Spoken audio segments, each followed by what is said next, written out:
et bienvenue dans Livrez-moi, à la recherche du livre qui vous va, ou en tout cas qui vous ira peut-être. Aujourd'hui, je vous emmène en voyage avec Femme pour moitié de l'écrivain indien Murugan. Murugan est un écrivain indien né à Tamoul, un des maîtres de la littérature indienne.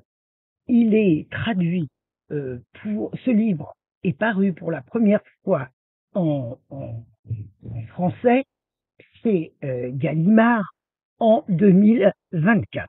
Ce livre est un dépaysement complet parce qu'il nous fait pénétrer au cœur de la civilisation indienne, ses coutumes, ses obligations, ses interdits. Pona et Kali sont un jeune couple de paysans dont le bonheur serait parfait, mais ils n'ont pas pu avoir d'enfants. Cette absence d'enfants ne les dérange pas parce qu'ils ils vivent l'un pour l'autre et seraient très heureux. Mais il y a la pression de la société qui considère Pona et Kali comme des êtres à part. Si l'on n'enfante pas en Inde, on est femme pour moitié et le mari est un impuissant. Ils sont aussi mis à l'écart de beaucoup de réunions, de festivités, même de cérémonies religieuses, dans la mesure où ils n'ont pas de postérité et donc ils ne comptent, pour ainsi dire, pas. Mais que faire pour avoir un enfant? Ils sont prêts à tout.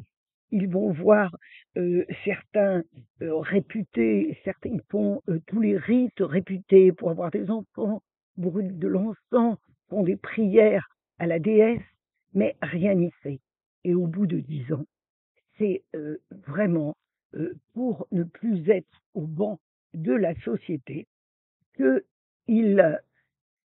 se voient conseiller une coutume ancestrale, à savoir lors d'une fête qui est une fête destinée à donner à ceux qui n'ont pas la chance d'avoir des enfants la possibilité d'être fécondés par un dieu. C'est une chose qui apparaît comme impossible aux jeunes couples, et pourtant, comment se concilier à la fois la considération des villageois et rester l'un pour l'autre un idéal qu'ils ne voudraient à aucun cas salir. Ce livre est un dépaysement total, une approche de la société indienne extrêmement intéressante, et il y a aussi une justesse de description des sentiments, la justesse du rendu du désarroi éprouvé par ces jeunes gens qui est émouvante et que l'on partage tout en ayant énormément de crainte quant au devenir de leur couple.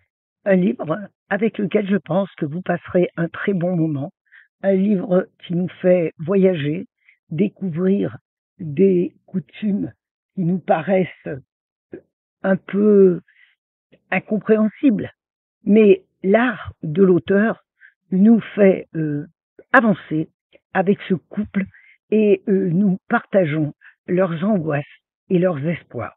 Je ne vous dirai bien évidemment, je ne vous dirai pas la fin, mais c'est vrai que il y a un certain suspense qui est maintenu pratiquement jusqu'à la dernière page.